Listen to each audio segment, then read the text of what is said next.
એ કાયમ માટે નાનો જ છે. પરમ તત્વ તો નાનું જ હોય. પરમ તત્વ છે ને એ નથી વધતું નથી ઘટતું, બરાબર છે. અને બુઢાપો જોવાની બધું આવે ને આ દેહ ને આ કાયા રાણી ને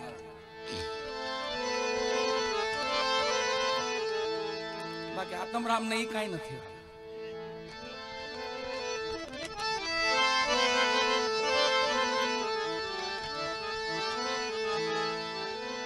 એવું ધુંધા બાપાને શ્રદ્ધાંજલિ રૂપી ભજનો એક એક વાણી બધી સમજી સમજીને સાંભળજો અને પછી થોડું થોડું એનું એમાં વિચારે કરજો. આજે ધુંધા બાપા ગયા તો કાલે તમારે મારી જવાનું છે. રસ્તો તો આપણા બધાનો એક જ છે, પણ ખબર નથી એટલે મજા આવે છે. કેદી જવું એ ખબર નથી. જો ખબર પડી જાય ને તો અમુકને મજા આવે, પણ અમુકને તો પછી જય સિયારામ જીવન જ જય સિયારામ ઝેર થઈ જાય. હે બસ ફરી જવાનું છે. 2020 માં ખાલી ભય બતાવ્યો હતો મરી જાઓ તો આખું બધા પેક થઈ ગયા હતા. કે જવાનું નહીં, કોઈને આવવા દેવાના નહીં. ખાલી ભયમાં જો આવું થતું હોય તો કોઈ ભજન કરેલો આત્મા હોય ને તો વાંધો ન આવે. કોઈ પુણ્ય કરેલો આત્મા હોય એની પાછળ આવું થાય. બધા પાછળ આ ન થઈ શકે. ભલે તમારી પાસે અબજો રૂપિયા હોય, ખરબો રૂપિયા હોય, અતિ બલવાન હોય, અતિ શક્તિશાળી હોય, પણ ભજન ન થાય વાલા. ભજન તો તમે ભજનના આત્મા હોય, કોઈ ધર્મના આત્મા હોય, કોઈ પુણ્યના આત્મા હોય, એની પાછળ ભજન હોય.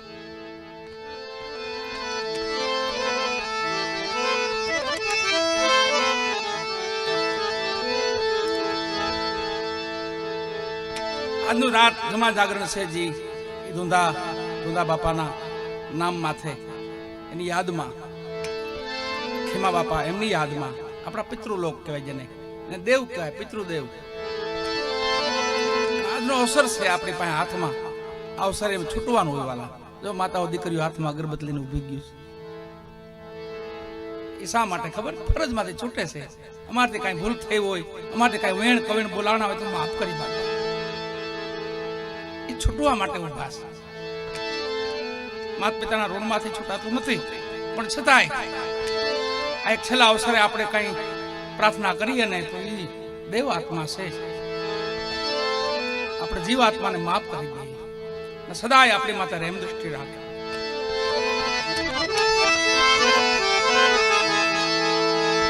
દિવસ કઠણ છે પણ એની સહન કરવાની શક્તિ માં ભગવતી કુળની દેવ આપણી હોય, આપણી ભગવતી હોય, એ આપે આપણને દુઃખ સુખ બે સહન કરવાની શક્તિ આપે. માં ભગવતી કુળદેવ એ આપણને બધી શક્તિ આપે, દુઃખ સહન કરવાની પણ આપે, અને અતિ સુખ કદાચ આવે તો એ સહન કરીએ કે આપણે. સંતો ભક્તો એ બે સરખા રહ્યા, બે માં હરખા રહ્યા. હરક શોક ની કોઈને આવે ને એડકી, હરક શોક ની જેને આવે ને એડકી પાનબાઈ એને આઠે પોર આનંદ. જીવનમાં સમજણ આવી જાય ને એટલે પછી મજાથી તમે તારે જીવો. ભગવાને પ્રેમથી આપણને હોવર આપ્યા છે. હુકમનો જીવી વાલા પ્રેમથી આપણને હોવર કલિકાલમાં આપ્યા છે. આપણા ગઢિયા ને આપણા બુઢિયા ને આપણે જોઈ છે નજરે જીવે છે.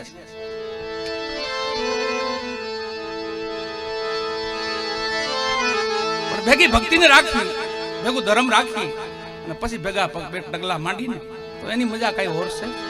એટલે ઘેરા ભગત કે છે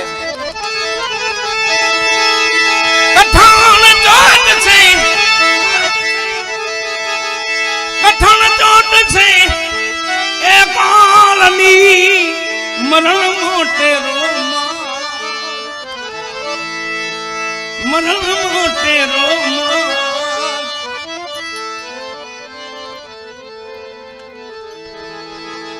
કઈ કરાણા ને કઈ કરાણા દિયા રામા. હાલો એતે હરિનો રસ પીજી. એના સગા દીકરા માથે ઘટના ઘટેલી ઈ વાણી છે. યુવાન દીકરો સગો એનો ધીરા ભગત નો યુવાન દીકરો. ધીરા ભગત વડોદરાની બાજુમાં ગામડું, બ્રાહ્મણ હતા પોતે. એનો વ્યવહાર કરવામાં આવે છે. માને કહે છે કે માં મારે લગ્ન નથી કરવા, મારે સંસાર નથી માંડવો, મને સંસારમાં કોઈ રુચિ નથી, મારે 68 તીર્થની યાત્રા કરવી છે, 4 ધામની યાત્રા કરવી છે, તો હું માં આ બધી જંજાળમાં આવી જાય છે કે બેટા તારો વ્યવહાર તો કરવો પડે, કેમ કે વિધવા હતા પોતે, એના પિતાજીનું બચપનમાં અવસાન થઈ ગયેલું અને માતાએ મોટો કરેલો ધીરા ભગતને. અમુક ઉંમર પછી વ્યવહાર થયો, કીધું માં તો એક કામ કરી, આપણા પરિવારમાં ગોત તો એવું પાત્ર મળે ને મારું અધવારું માંડે તો હું વ્યવહાર કરું, લગ્ન કરું. એવું માએ ગોત્યું તો એવું પાત્ર મળી ગયું, માતા એવી મળી, કીધું કોઈ વાંધો નહીં, હું ધીરાનું અધવારું માંડીશ બસ. એક દીકરાના બાપ થયા પોતે, અને પછી રજા લીધી મા પાસેથી, પત્ની પાસેથી, દીકરા પાસેથી વિદાય લીધી. મારે 68 તીર્થની યાત્રા કરવી છે, 4 ધામની યાત્રા કરવી છે, હું પાછો જીવતો રહીશ ને તો પાછો વળીશ, પાછો આવીશ. મારા જાજીરા જોહાર તમને બધાને. એટલું કહીને ધીરા ભગત હાલતા થયા. વાલા એ વાતમાં 25 વર્ષ વીતી ગયા. 4 ધામની યાત્રા કરી લીધી, 68 તીર્થની યાત્રા કરી લીધી, અને પાછું વતન યાદ આવ્યું, માં યાદ આવી, દીકરો યાદ આવ્યો, પત્ની યાદ આવી. ઓહો, આ બધા શું કરતા હશે, હાલે જરા ઘુમરો મારું બાજુ. વાલા આટો માર્યો ને, એના ગામડાને ઝાપે પહોંચ્યા ને, તો સામેથી એક નનામી મળે, અર્થી જેને કહી આપણે નનામી. એ છે આમ નામ વાળી છે, પણ કઈ કામ ન કરી તો નનામી થઈ જાય. કોઈ ધર્મનું કામ ન કરી, કોઈ સેવાનું કામ ન કરી, કોઈ માનું ભજન ન કરી, હરિભજન ન કરી, તો નનામી જ કહેવાય. નકર તો આ નામ વાળી છે, જાય તો જગત યાદ કરે, ઓહો વહી ગયા ભાઈ, આવું બની ગયું, આવી ઘટના ઘટી. એ યાદ વાળી છે, નામ વાળી નનામી. હા મેં નનામી હાલી આવે. ધીરા ભગત હજી ઝાપામાં જ કોઈ ગયા હતા, હોય ને ગામના વતનમાં. દીકરાનો મોહ જોવા જતા હતા, માનું મોહ જોવા જતા હતા, બધાના દર્શન કરવા જતા હતા પોતે. અને ઝાપામાં નનામી મળી તો વિચાર કર્યો, મારા ગામમાં કોઈ રામચરણ પામ્યું છે તો હું આ ગામનો છું, મારે શમશાને જવું જોઈએ. કોઈને કીધું નહીં, પાછળ ડાગુ હાલતા થઈ ગયા ધીમા ધીમા. શમશાને આવ્યા, ચિતા ખડકાણી, માથે સબને મૂક્યું, દા દેવાઈ ગયો, સબ હળગવા માંડ્યું. વાલા હળગીને રાખ થઈ ગયો. બધા દાગુ લોકો નાઈ ધોઈને ઘર બાજુ પાછા વળ્યા. અને ધીરા ભગતે એક દાગુને પૂછ્યું, ભાઈ ગામમાંથી કોણ રામચરણ પામ્યું? જેને એ મળવા આવતા હતા, જેનું મોઢું જોવા આવતા હતા, એ દાગુ એને કીધું કે અમારા ગામમાં એક ભગત હતા ધીરા ભગત, એ તો યાત્રાએ ગયા છે, સામે ભગત જ ઉભેલા હો, પણ ઓળખ નહીં, ઓળખે નહીં. 25 વર્ષના વાણા વાઈ ગયા ને, અરે ઓળખ મટી ગયેલી. અમારા ગામમાં એક બ્રાહ્મણ રહેતા હતા ધીરા ભગત, એનો એકનો દીકરો હતો યુવાન, આ એનું ચિતા જલેશ ભાઈ. એટલું કઈ ઈ દાગુ વહી ગયો, જેનું મોઢું જોવા જતા તેની ચિતા માથે ઉભા રહ્યા. અને બાજુમાં દ્રષ્ટિ કરીને જોયું ને તો લાકડા પડેલા હો, એમાંથી ધુવાડાના ગોટા નીકળતા હતા. ન્યા વાણીનું સર્જન થયું. વાલા સંસાર ધુવાડાના બાચકા, હારે આવે ન કોઈ, રંગ પતંગનો ઉડી જશે, રેસે આકડાનો થોર, હાલો હેતે હરિનો રસ પીજી. પાછા ગયા નહીં, દ્વારકાના જાત્રાએ ગયા પાછા. હવે છેલ્લે દ્વારકાધીશના ચરણે વહી જાવ અને એના દર્શન કરી લઉં, પછી બધી મારી તમન્ના પૂરી થઈ જાય. છેલ્લે ધીરા ભગતે દ્વારકાધીશના દર્શન કર્યા.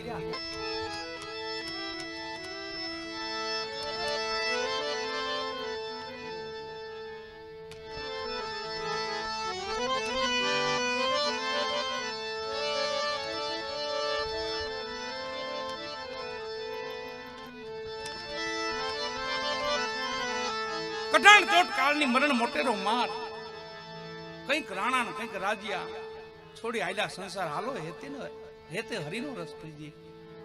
પાછા ગામડેથી શમશાન લગી આવ્યા, ત્યાંથી પાછા વળી ગયા, દ્વારકાની જાત્રાએ વળી ગયા પાછા. અહીંયા દુંધા બાપાને આપણે શ્રદ્ધાંજલિ રૂપી બાપ શું કહેવાય ને વાલા, બાપ માં છે ને એનો પ્રેમ તો ઘાત છે, પણ બાપનો પ્રેમ કઈ કમ નથી. બાપની માયા કઈ કમ નથી, બાપની મમતા કમ નથી. તો જેને વીતી હોય એને ખબર હોય. વીતી હોય જાણે પરવીતી હું જાણે પૃથ્વી. જેની માથે વીતી હોય ને એને ખબર હોય. નાના બચ્ચા હોય ને માં મૂકીને વહી ગયું હોય ને પછી બાપને કાંધે બોજ આવી ગયો હોય અને પછી બાપ છે ને બાપ નો હોય પછી માં બની જાય. માં બની છોકરાઓને મોટા કરતો હોય.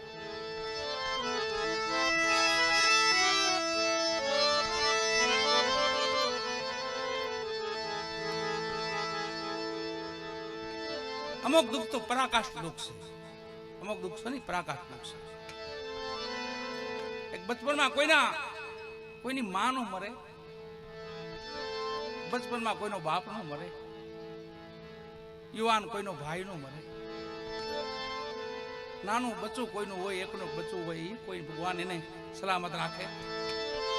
આ બધી વેદનાઓના દુઃખ છે એ આ મૃત્યુ લોકના દુઃખ છે અહીંયા.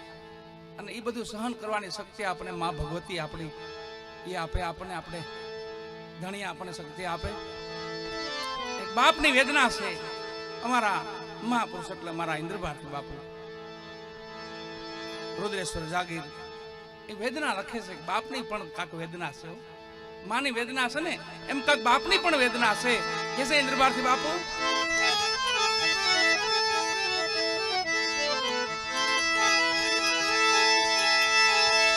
ઘેરો રે વડલો ને ઘેરી છાયડી,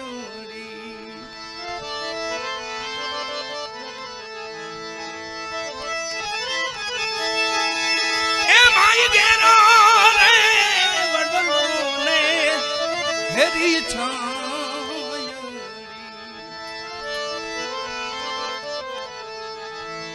ઘેરા રે કુટુંબમાં મારો બાપ જાણ્યું ન દેવાના, ખબર પડી જાય. એમ જેના જીવનમાં કઈ સમજણ આવે ને તો ફેર થઈ જાય વાલા, એની હાલમાં ફેર પડી જાય. દોડતો હોય ને ધીમે હાલવાનું તે સમજી લેવું કે આ થોડું સમજ્યો. બાકી જો સીધી પટ્ટી કાઢે તો સમજવાનું કે આ નો ખાડો જોવે, નો ખબડો જોવે, નો માર્ગ જોયો હોય કે ના ધોડો સીધા. એવું નથી વાળા. સમજણ આવી જાય ને એટલે મજાનું ધીમે ધીમે હાલ્યા જાય. કોઈ સાંભળ્યો હાથીને દોડતા જોયો? કોઈ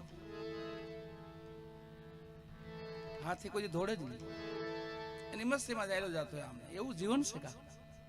આપણે હાથીથી મહાન છે એ તો ગજરાજ છે, પણ માનવતા છે ને એ તો હાથીને અંકુશ મારી વશ કરે.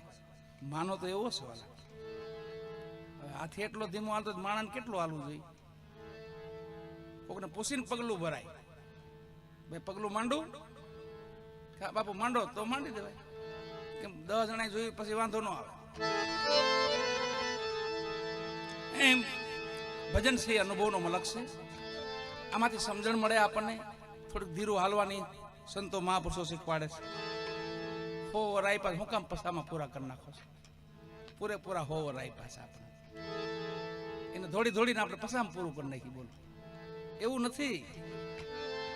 બહુ એવી ખોટી દોટ ન મૂકવી, માયા હાટું ન મૂકવી. કોઈ વસ્તુ નાશવંત છે, જેટલી દેખાય છે એ બધી વસ્તુ નાશવંત છે. આપણે સહીન તાલ કે આ બધું છે. મંડપ જો ને સ્ટેજ ને પેટીઓ આગણી બાપુને એક વિસાણી એટલે જય શ્રી રામ બધું પડ્યું. એમ પછી એ દિવસને યાદ રાખવાનું. એક દી મરી જવું છે, એક દી વહી જવું છે, એટલે થોડાક ધીમા પડી જાય. મારું દીકરું દોડાઈ રહ્યો, ક્યાં ભટકી જાય.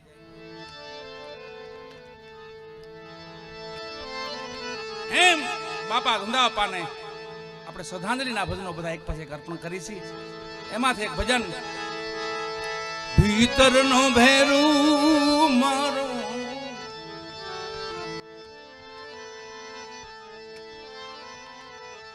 હંસદાઈ હાલ્યા ગયા મરીને દીધા માગ. અભાગી જીવ તો ઘણાય છે, અનેક છે. કુટિલ હરદાના કાગ સંગત કહો ક્યાં જઈ કરી. વૃત્તિને વિરાગણ કરી મરત લોકમાં ફરી. કોઈ શબ્દોના પારખું ભેટ છે, તે દી લેશે ભક્તિમાં ભાગ. સદગુરુ સવારામ બાપા કે હંસ હાલ્યા ગયા જેને મરીને દીધા માં.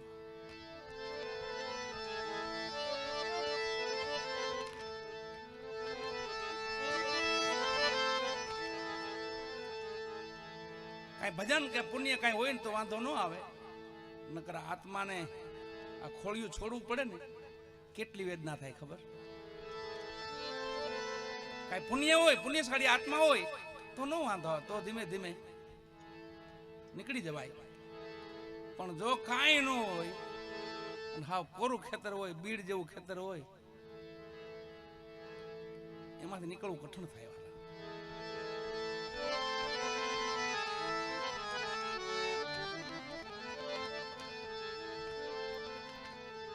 એક રાજાને 4 રાણી હતા, એમાંથી રાજાનો છેલ્લો અવસર આવ્યો, બુઢો થયો, પોતે મરણ પથારીએ પડ્યો. 4 રાણીઓને બોલાવી કે તમે આમાંથી મારી સંગાથે કોણ આવશો? 4 રાણીઓને બોલાવી, મારી સંગાથે જગા પીરા આવ્યા છે, જે જેતપુરની બાજુમાં જયપુર, જ્યાં મારી પરબની ઝૂંપડી છે, તેના પરમ સેવક છે, અને હાલમાં પ્રગટ પીર, જાહેર પીર એવું જેનું જીવન છે. એવા જગાભાઈ, જગા પીર જેને અમે કહી છીએ, અમારી સંગાથે અહીંયા જોવું વગાડવામાં છોકરા બધાય ખૂબ રાજી છે, બધાય ખૂબ આનંદ કરાવે છે. એવા રુદ્રભાઈ જોગી, એમને પ્રેમથી તાળી વધાવવાલા. રુદ્રભાઈ જોગીને તાળીઓથી વધાવવાલા પ્રેમથી. વાહ વાહ. એ ઠંડીનો બંદોબસ્ત બહુ સારો કર્યો, ઠંડી લાગે એમ નથી.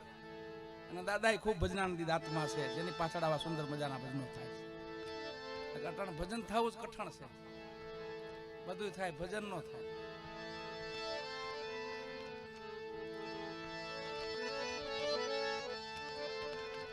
એવા બાજુમાં જયેશભાઈ, એ પણ આપણા ઉસ્તાદ છે, પ્રેમથી એને તાલીઓથી વધાવો. વિશાલ, અમારા વિશાલભાઈ ને પ્રેમથી તાલીઓથી વધાવો. ઓહો, પ્રેમથી ડબલ તાલીઓથી વધાવો. આજે એમનો જન્મદિવસ છે. તુમ જીઓ હજારો સાલ, એ મેરી હે આરજુ. હારું વગાડવાળા, હારા બજાવવાળા, હારા સાંભળવાળા, એ તો 150 જીવે ને તો મજા આવે. હારું સાંભળવાળા, હારું વગાડવાળા બે આવી ગયા, હારું ગાવાળા એ તો 150 પોણા 200 વર્ષ જેવું ચાલે. 2 વર્ષ ભલે કાઢ નાખે, ડબલ સદી ભલે મારી નાખે. હારા તો જરૂર છે ભાઈ.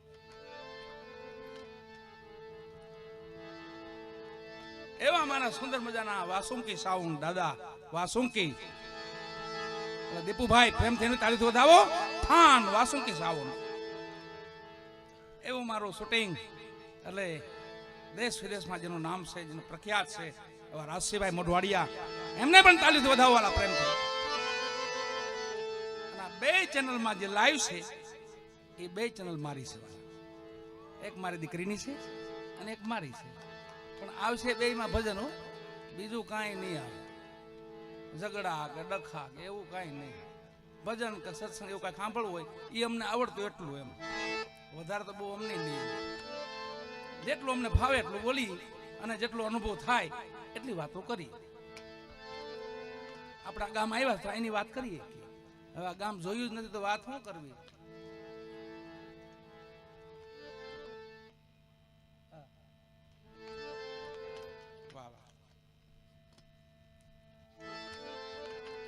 એવો દેહ અને કયા રાણીનો વિલાપ છે. આપણે એ બાજુ જ આલી છે, પણ 2 વાત એની થોડીક છે. કાંક સત્કર્મ કરી લઈ, કાંક ભજન કરી લઈ, કાંક સેવા કરી લઈ, અને છેલ્લે આ કયા રાણીનો વિલાપ છે. આત્મરામ જે છૂટો પડે છે, એ 4 રાણીઓની વાત હતી, એટલે આપણે એ વાતમાં ધાયલા જતા હતા. રાજન મરવા પીડ્યો, 4 ને બોલાવ્યું, તમે મારી ભેગી કોણ આવશો? તે પેલી રાણીએ ના પાડી કે હું નહીં આવું, હું મહાન લગી ભેગી આવીશ, શમશાન લગી. બીજી રાણી કીધું તમે તો તમારું ક્રિયાકર્મ પાછળથી હું કરી નાખી, પણ ભેગી તો નહીં આવું. ત્રીજી રાણી કીધું તમે, કે તમે ગયા પછી હું તો ઘર માંડવાની છું. ઓહો. ચોથી રાણી કીધું તમે કયો ન્યા લગી ભેગી આવું? ક્યાં જવું છે? ભગવાનના ચરણમાં જવું છે? માના ચરણમાં જવું છે? હરિચરણમાં જવું? બ્રહ્મા લીન થવું છે? તમારે શું જવું? ક્યાં જવું? કયો? સમજવાનું એટલું છે, આતમ રાજા છે, એને 4 રાણીઓ છે. પેલી જ આ કયા રાણી. આ ભલે મુશે લીંબુ લટકતા હોય પણ કહેવાય આને કયા રાણી. અને બીજી ઉપમા નો દેવાય.